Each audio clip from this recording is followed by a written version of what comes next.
UPSC prelims में 2024 में question पूछा उन्होंने गंगा की लेफ्ट बैंक ट्रिब्यूटरीज का सीक्वेंस, रामगंगा, गोमती, घाघरा, गंडक, कोसी। तो हो सकता है राइट बैंक ट्रिब्यूटरीज पूछ ले। इस डायग्राम के थ्रू आप सारी रिवर्स को रिकॉल कर सकते हो बहुत कम समय में। रामगंगा कन्नौज में मिल रही है गंगा से, रामगंगा के बाद गोमती है, गोमती गाजीपुर में मिल रही है यूपी से, उसकी एक ट्रिब्यूटरी है सई, ठीक है। रामगंगा, गोमती, गोमती के बाद है घाघरा। अब ये जो घाघरा और शारदा रिवर सिस्टम है, इसको आप इस मैप से देख सकते हो। जैसे ये है शारदा घाघरा रिवर सिस्टम। शारदा घाघरा में इधर आप देखेंगे तो पिथौरागढ़ है, उत्तराखंड है, वहां से रिवर निकली काली नदी, ठीक। और काली नदी को जब मैदानी भाग में प्रवेश कर रही है टनकपुर के पास में, उसको वहां पर बोल रहे हैं शारदा रिवर। ध्यान रखना यहां तक। इधर से निकल रही है घाघरा रिवर। घाघरा रिवर तिब्बत में मापचा चुंगो ग्लेशियर से निकल रही है।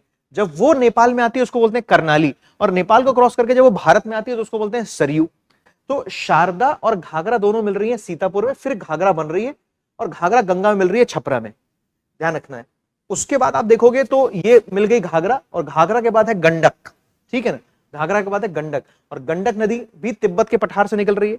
गंडक नदी नेपाल से निकल रही है। उसके बाद मिलती है बूढ़ी गंडक, और बूढ़ी गंडक की ट्रिब्यूटरी है बागमती। तो इधर देखना ये बाग। उसके बाद आती है कोसी, सनकोशी, अरुणकोशी, सप्तकोशी, गोसाईनाथ है नेपाल में, वहां से कोसी रिवर निकल रही है। बिहार का शोक मार्ग परिवर्तित करती है। अपार्ट फ्रॉम दैट उसके अलावा सबसे लास्ट लेफ्ट बैंक ट्रिब्यूटरी है महानंदा, जो निकल रही है दार्जिलिंग से। दार्जिलिंग मतलब कौन सा हिमालय हो गया ये? दार्जिलिंग मतलब हो गया ये आपका सबसे ईस्टर्न पार्ट वाला हिस्सा, नेपाल हिमालय के बाद जो असम हिमालय वहां पर शुरू होता है। और महानंदा जहां पर मिल रही है, उसके बाद में ये देख रहे हैं आप फरक्का लिखा हुआ है। फरक्का में गंगा रिवर दो डिस्ट्रीब्यूटरीज में बढ़ती है, एक हुगली और दूसरा भागीरथी।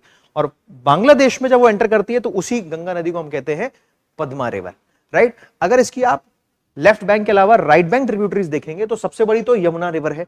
यमुना में ऊपर टोन्स मिलती है, स्वर्णा रोहिणी से निकलती है बांदरपुर के पास में। उधर ये हिंडन रिवर है, गाजियाबाद इसके तट पर बसा हुआ है। हिंडन यमुना मिल जाती है नोएडा में। उसके अलावा इधर आप देख रहे हैं तो इटावा में मिल रही है यमुना से ही चंबल रिवर। चंबल की ये सारी ट्रिब्यूटरीज हैं, पार्वती, काली सिंध, छिप्रा, चंबल की ट्रिब्यूटरीज है। उसके अलावा सिंध रिवर है, एमपी से निकलती है, जालौन में यूपी में मिल रही है। बेतवा हमीरपुर में, केन बांदा में, ये पूरी यमुना की ट्रिब्यूटरीज है। और आगे आप आएंगे तो टोन्स नदी है, जिसको हम तमसा भी कहते हैं। वो टोन्स अलग है, ये टोन्स अलग है। ये तमसा रिवर आके मिलती है प्रयागराज डिस्ट्रिक्ट में ही, सिरसा में, गंगा नदी पे टोन्स जहां पर मिलती है। उसके बाद फिर आप देखेंगे तो इंपॉर्टेंट रिवर है सोन रिवर, ठीक। सोन रिवर मिल रही है पटना में। सोन के बाद है पुनपुन रिवर फतुआ में। उसके बाद आप देख रहे हैं तो ये भागलपुर में यहां से आके मिल रही थी ना, ये गंडक रिवर, ये भागलपुर में, सोनपुर में। तो ये इसकी राइट बैंक ट्रिब्यूटरीज हैं। तो लेफ्ट बैंक और राइट बैंक दोनों ट्रिब्यूटरीज का सीक्वेंस आपको क्लियर होना चाहिए। ये चूंकि इंपॉर्टेंट है, यहां से क्वेश्चन बनता ही बनता है गंगा रिवर सिस्टम से।